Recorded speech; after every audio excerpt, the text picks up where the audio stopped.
ಮೊನ್ನೆ ತಾನೇ ನಡೆದಂತಹ ಪಾಕಿಸ್ತಾನ ಮತ್ತು ಭಾರತದ ಕ್ರಿಕೆಟ್ ಪಂದ್ಯದಲ್ಲಿ ಭಾರತ ಗೆಲುವನ್ನು ಹೊಂದಿತ್ತು.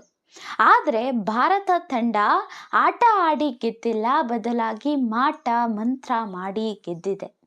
ಈ ರೀತಿಯಾಗಿ ಹೇಳ್ತಿರೋವಂಥದ್ದು ನಾನಲ್ಲ, ಬದಲಾಗಿ ಪಾಕಿಸ್ತಾನದ ಮಾಧ್ಯಮದವರು ಈ ರೀತಿ ಹೇಳಿ ಗೋಳಾಟವನ್ನು ಮಾಡ್ತಿರೋವಂಥದ್ದು, ಕಣ್ಣೀರಿಡ್ತಿದ್ದಾವೆ. ಹಾಗಾದರೆ ಏನಾಗ್ತಿದೆ?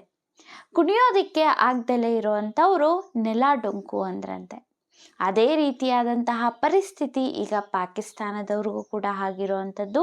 ಸೊ ಅವ್ರೇನು ಹೇಳ್ತಿದ್ದಾರೆ ಅನ್ನುವಂಥದ್ದನ್ನು ನಾನು ಈ ಒಂದು ವಿಡಿಯೋದೊಳಗಡೆ ಸಂಪೂರ್ಣವಾಗಿ ಹೇಳ್ತೇನೆ. ಅದಕ್ಕೂ ಮುಂಚೆ ಯಾರ್ಯಾರೆಲ್ಲ ನಮ್ಮ ಚಾನಲ್ಗೆ ಹೊಸಬರಾಗಿದ್ದೀರಾ, ಸಬ್ಸ್ಕ್ರೈಬ್ ಮಾಡ್ಕೊಂಡಿಲ್ಲ ಅಂತಂದರೆ ದಯವಿಟ್ಟು ನಮ್ಮ ಚಾನಲ್ಗೆ ಸಬ್ಸ್ಕ್ರೈಬ್ ಮಾಡ್ಕೊಳ್ಳಿ.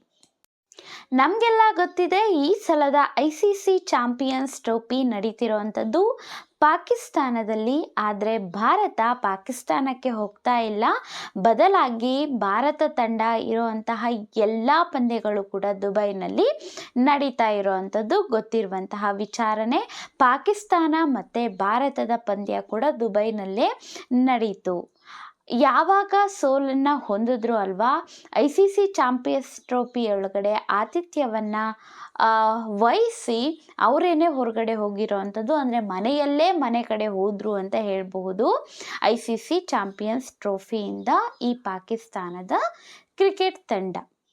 ಆದರೆ ಅವರು ಸೋಲನ್ನು ಹೊಂದಿದ ನಂತರ ಏನು ಮಾಡಿದ್ರು, ಮೀಡಿಯಾದವರು ಅಂದರೆ ಪಾಕಿಸ್ತಾನದ ಮಾಧ್ಯಮದವರು ಹೇಳ್ತಿರೋ ಅಂಥದ್ದು ಏನು ಅಂತ ಅಂದರೆ, ಡಿಬೇಟನ್ನು ನಡೆಸ್ತಿರೋ ಅಂಥದ್ದು ಪ್ಯಾನಲಿಸ್ಟ್ಗಳನ್ನು ಕೂಡ ಕರೆಸಿದ್ರು.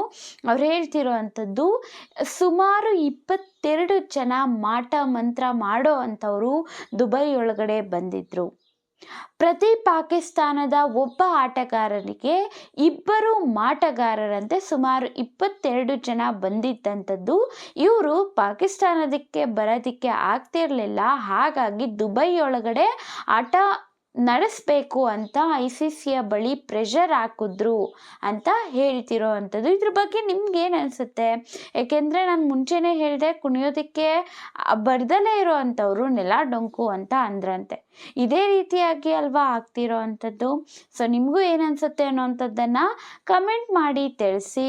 ಮತ್ತು ಇಷ್ಟ ಆದರೆ ಒಂದು ಲೈಕ್ ಮಾಡಿ, ಸಬ್ಸ್ಕ್ರೈಬ್ ಮಾಡ್ಕೊಳ್ಳೋದನ್ನು ಮರಿಬೇಡಿ.